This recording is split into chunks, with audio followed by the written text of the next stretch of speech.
যেটা বাংলাদেশের উপরে জগদ্দল পাথরের মতো চাপিয়ে দিয়েছিল, সেই ধারণায় বিএনপি বিশ্বাস করে না। তার মাগফিরাত কামনা করে এখানে দোয়া করছি এবং সর্বশেষ সেই স্বাধীনতার ঝান্ডা যিনি উঁচু করে তুলে ধরেছেন জনাব তারেক রহমান, তিনি বাংলাদেশে দীর্ঘ 17 বছরের আওয়ামী স্বৈরশাসনের পরে বাংলাদেশের মানুষের স্বতঃস্ফূর্ত ভোটে 2/3 মেজরিটি নিয়ে সংখ্যাগরিষ্ঠতা নিয়ে বাংলাদেশে আবার এবং সেদিকে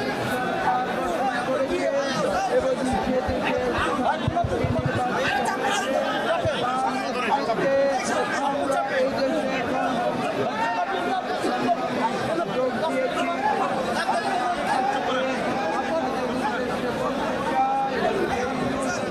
মানুষ যে আন্দোলনে আপনারা জানেন সেই বাংলাদেশ তথা ভারতবর্ষের স্বাধীনতা আন্দোলনে একটি বিশেষ গোষ্ঠী অনুশীলন আন্দোলন যার নাম, সেই অনুশীলন আন্দোলনের জন্ম হয়েছিল যুক্তরাষ্ট্রে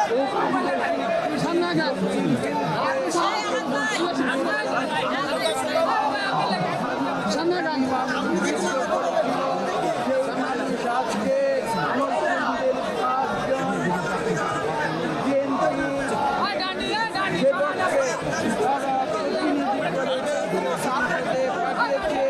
আমরা তাই আজকে এখানে এসেছি। আমাদের বিএনপি যারা সৃষ্টি করেছিলেন, যারা বিএনপিকে সামনে নিয়ে গিয়েছিলেন এবং যারা আজকে বিএনপিতে নেতৃত্ব দিচ্ছেন, শহীদ প্রেসিডেন্ট জিয়া রহমান, দেশনেত্রী বেগম খালেদা জিয়া এবং আমাদের বর্তমান বাংলাদেশের প্রধানমন্ত্রী জনাব তারেক রহমানের আহ্বানে আমরা এখানে এসেছি বাংলাদেশের মানুষের প্রতি শ্রদ্ধা জ্ঞাপনের জন্য। বারবার একবার সুষ্ঠু নিরপেক্ষ নির্বাচনে বিএনপিকে বাংলাদেশ পরিচালনা।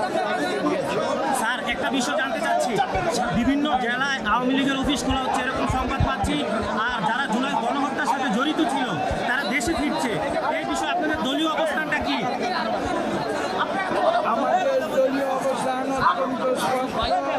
বিএনপি স্বাধীনতার পক্ষে কাজ করেছে।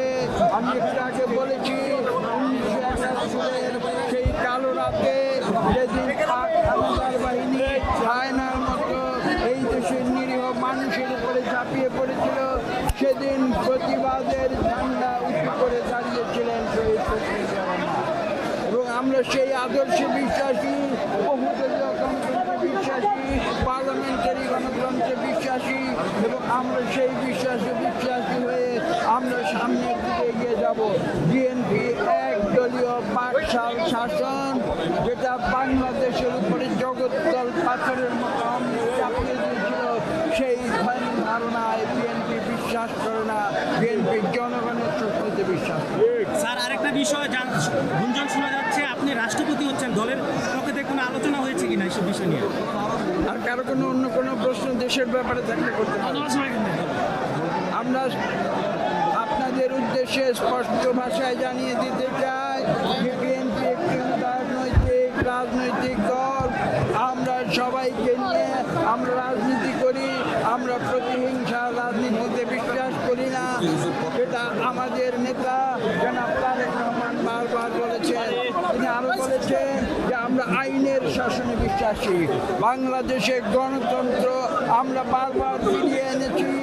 আমরা 5ই আগস্ট 2024 সালে যে ছাত্র জনতার যে বিপ্লব হয়েছে তারই ধারাবাহিকতায় আমরা বাংলাদেশে গণতন্ত্র ফিরিয়ে এনেছি। এই গণতন্ত্র এবং বাংলাদেশের স্বাধীনতা আমরা রক্ষা করব। সকলকে ধন্যবাদ।